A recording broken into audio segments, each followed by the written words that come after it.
பழைய ஏற்பாட்டில் இருக்கிற தீர்க்கதரிசிகள் எல்லோரும் தன் சொந்தத்திலிருந்து பேசினார்களா அல்லது யாரை தன்னுடைய மனதில் வைத்து பேசினார்கள்? இது தன்னை குறித்து தன் சூழல்களை குறித்து எழுதுறாரு. எழுதும் போது தாவீதுக்கு இருக்கிற ஒரு நிலைமை, அந்த நிலைமையை தாவீது மேற்கொள்றதுக்கு தேவனிடத்தில் ஜெபம் ஏறெடுக்கிறார். ஆனா அந்த நிலைமை போலவே யாருக்கும் இருக்குன்னு பாத்தீங்கன்னா கிறிஸ்துவுக்கும் இருக்கு. ஆனா இது தாவீது இயேசு கிறிஸ்துவை மனசில் வைத்து எழுதினாரா? இல்லைன்னா சொல்லுவோம். ஆனா கிறிஸ்துவின் ஆவி, கிறிஸ்துவின் சிந்தனை இவங்களுக்குள்ள அப்பவே இருந்ததுங்களா? அப்போஸ்தலனாகிய பேதுரு என்ன பண்றாங்க இந்த சொல்றாரு, கிறிஸ்துவின் ஆவின்ற சிந்தனை அநேக தீர்க்கதரிசிகளுக்குள்ள இருந்ததா, எந்த நேரத்துல கிறிஸ்துவோடைய பாடுகள் வரும்னு சொல்லி அதை குறித்து அநேக தீர்க்கதரிசிகள் எழுதி இருக்கிறாங்க. வாசிக்கலாம் வசனம் 1 பேதுரு 1ஆம் அதிகாரம் 10ஆம் வசனம் மற்றும் 11ஆம் வசனம்.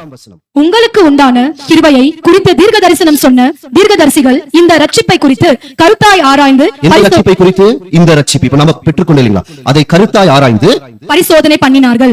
அடுத்த வசனம், தங்களில் உள்ள கிறிஸ்துவின் ஆவி கிறிஸ்துவுக்கும் உண்டாகும் பாடுகளையும் அவைகளுக்கு பின்வரும் மகிமைகளையும் முன்னறிவித்த போது. அந்த வசனத்தை கவனிச்சீங்களா? தங்களுக்குள் இருக்கிற கிறிஸ்துவின் ஆவி.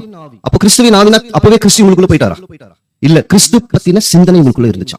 அந்த சிந்தனையை வைத்துக்கொண்டு கிறிஸ்துவோட பாடுகளை பத்தி என்ன பண்ணிருக்காங்க இவங்க? முன்னதாகவே சிந்தித்திருக்கிறார்கள், முன்னதாகவே எழுதியிருக்கிறார்கள். மோசே கூட பண்ணிருக்கிறாங்க. எபிரேயர் 11ஆம் அதிகாரத்துல சொல்லும் போது, கிறிஸ்துக்காக அந்த பாடுகளுக்கு நான் இப்பவே பாடுபட்டுக்கிறேன்னு சொல்லலாம் மோசஸ் நினைச்சாரா. இது அப்போஸ்தலனாகிய பவுல் வந்து எபிரேயர் நிருபத்துல எழுதுவார். சரி, இப்ப திருப்பி கவனிக்கலாம். இப்போ ஓரளவுக்கு இந்த பாடத்தோடைய பின்னணி புரியுதா?